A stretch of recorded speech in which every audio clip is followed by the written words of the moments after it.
India is a developing country. The West has already developed, Europe and America. Yet India is at fault for developing and polluting the world. But the West is innocent. It has got nothing to do with pollution. Let's talk about this mind-blowing hypocrisy today. Hi and welcome. You're watching TFI English, the national socio-political analysis arm of TFI Media Group.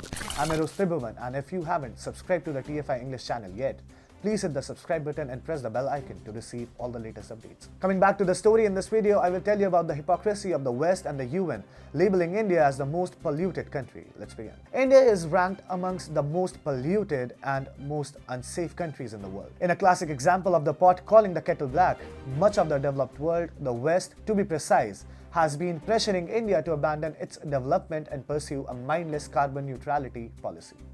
Climate change is a phenomenon whose responsibility lies solely with the developed world. While the developing countries are still in the process of achieving the full effect of their respective industrial revolutions, developed nations have burnt their fair share of fossil fuels already. Back in the 1700s and 1800s, during their economic revolutions, countries that are referred to as developed today made the world a gas chamber. Now that the developing nations around the world are doing the same, albeit in a much more environment-friendly manner, the West is outraged.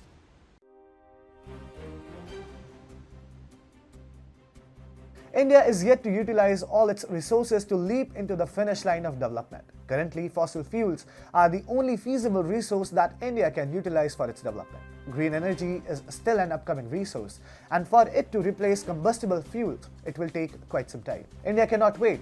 India must march on. It is the growth of India as an industrial and economic superpower that scares the West. Therefore, it is not a coincidence that various NGOs, climate activism, and organizations linked to not just the West but also China continuously take steps to derail India's developmental trajectory. They demonize industries, orchestrate protests against factories, and even force the closure of national assets like the Sterlite copper plant. Eco-fascists and the Western climate activists have been constantly trying to make the developing world pay for the centuries of sins that the developed countries have committed in terms of industrial emissions. But India is having none of it now. Countries like the United States and China, which have talked about green energy and presented policies to become carbon neutral, are lagging behind the goals set in the Paris Climate Agreement. As per 2018 carbon emission data, China tops the list with 10.06 GT. The US fares the second with 5.41 GT, while India emitted just 2.65 GT. During the COP26 summit at Glasgow last year, PM Modi did make a net zero emission pledge, but at the same time he reminded the Western nations of their responsibility. He said, "It is India's expectation that the world's developed nations make $1 trillion available as climate finance as soon as possible. Justice would demand that those nations that have not kept their climate commitments should be pressured.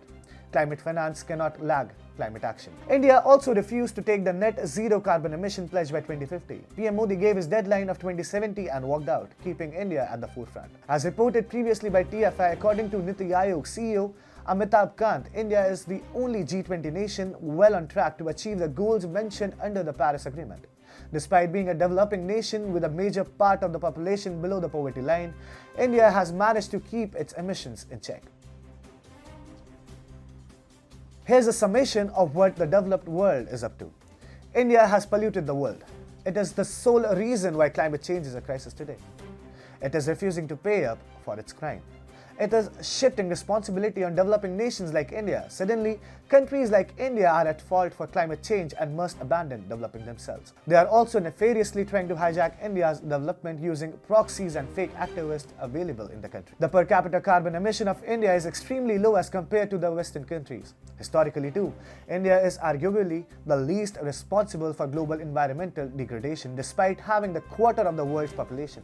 Yet acknowledging the fact that India is not responsible for the climate crisis will automatically place the developed world in an uncomfortable position. It is the West. It has always been the West. Ultimately, it will be held accountable and its diversionary tactics will fall apart.